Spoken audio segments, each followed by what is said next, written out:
Ikaw lamang aking kanlungan, sa piling mo ako'y mananahan, pagkat ikaw lamang aking kalakasan. Sa piling mo tagumpay ko'y naranasan.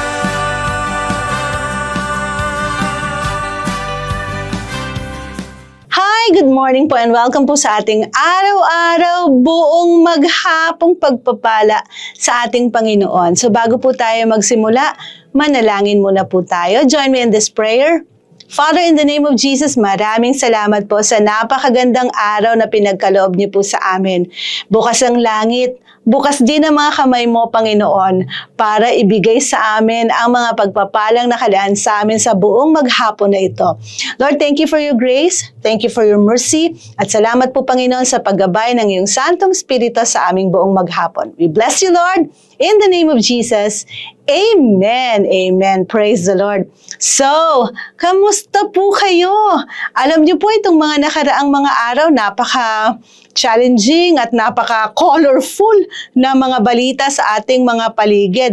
Para bang hindi lang natin ito nakikita o nababalitaan sa mga balita, sa mga social platforms. Kung hindi, pag nakakarating sa atin, parang in vivid colors ang mga description nila na para bang nandun tayo, yung mga kalamidad, yung mga lindol, yung mga patayan, mga road rages, ganyan. Yung sa ating issue sa politika, hindi lamang po dito sa Pilipinas, pati na rin po sa ibang bansa.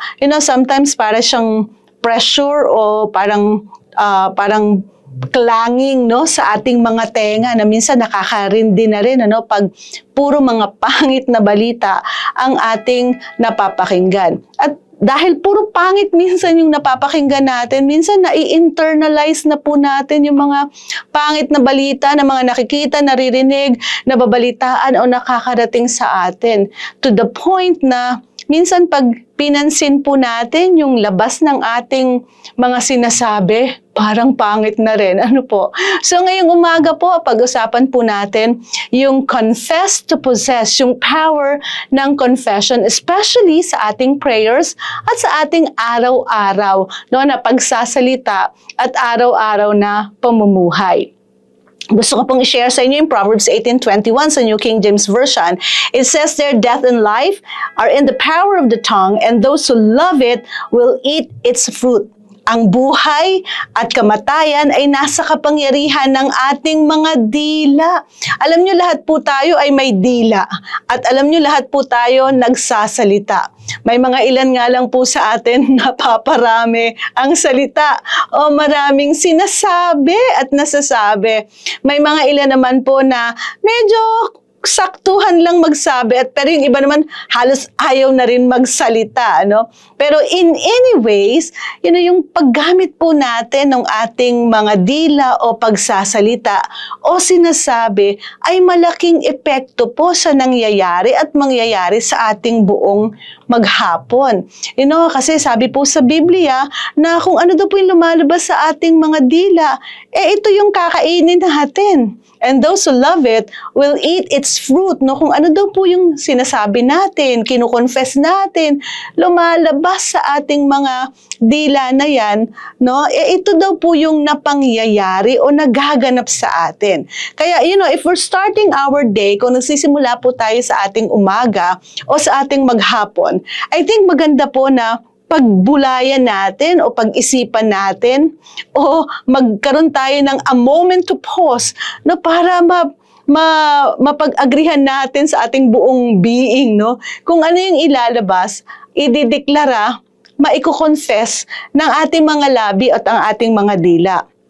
See, if we begin our day with the right confession, pagka nag-umpisa daw po ang ating maghapon ng tama yung lumalabas sa ating mga bibig, the day will conclude with the right results. Pero pag ang umpisa daw po ng araw natin, negatibo na. no, dumami ng mga negatrons, no, na ina-accommodate natin sa ating mga buhay, na inilalabas na rin natin sa ating mga bibig. Most likely, the day will just go on and will end in a negative note, no? Kaya napakahalaga po noon. So pag umaga pagising natin, i-confess kagad natin how blessed we are because we're children of God. Sa unang pagmulat ng mga mata natin, praise the Lord! Salamat Lord sa pagpapala. Thank you Lord for blessing me. I am blessed. Ikumpisal na daw po natin or sabihin na natin yan, ano?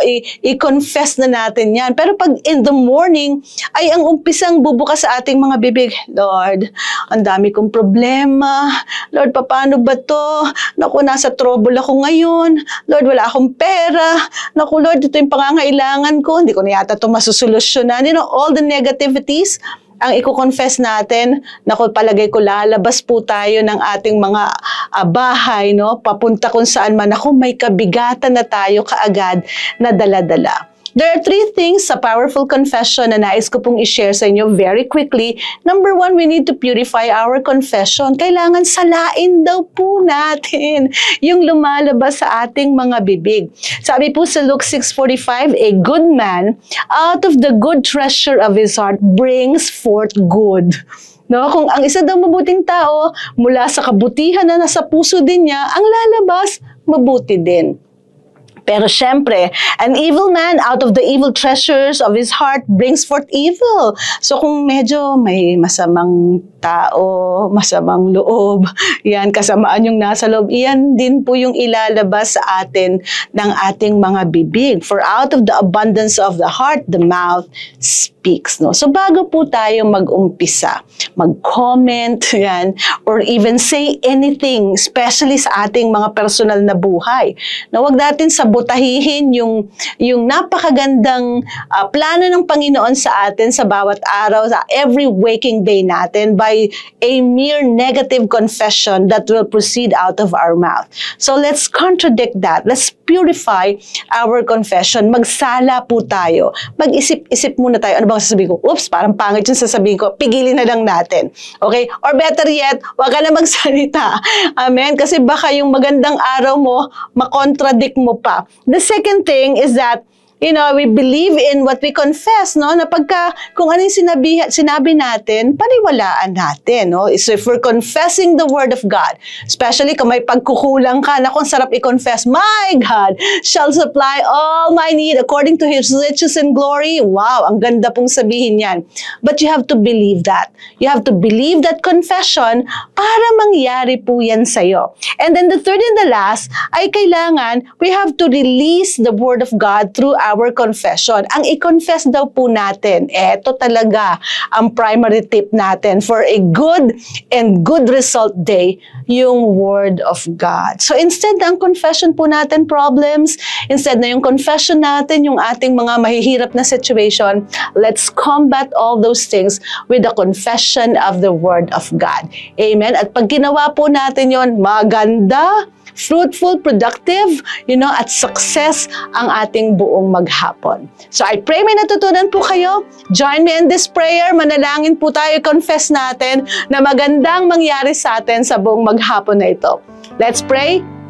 Father, in the name of Jesus, salamat po, Lord, sa napaka-fruitful naming maghapon. Ano man ang pagsubok na yan, Panginoon, sasamahan mo kami. You are our ever-present help in times of trouble. Lord, kung meron man kaming mga nararamdaman na sakit sa aming katawan, loob man o labas, thank you, Lord, that by the stripes of Jesus, we're healed. At kung may pagkukulang man kami o meron kaming pangangailangan, you'll supply all we need, O God. Salamat po sa grasya, salamat po sa habag at sa pagsama mo sa amin, Panginoon. You will never leave us nor forsake us, O God, because we are your children, we are the sheep of your pasture. Mahal mo kami, Panginoon.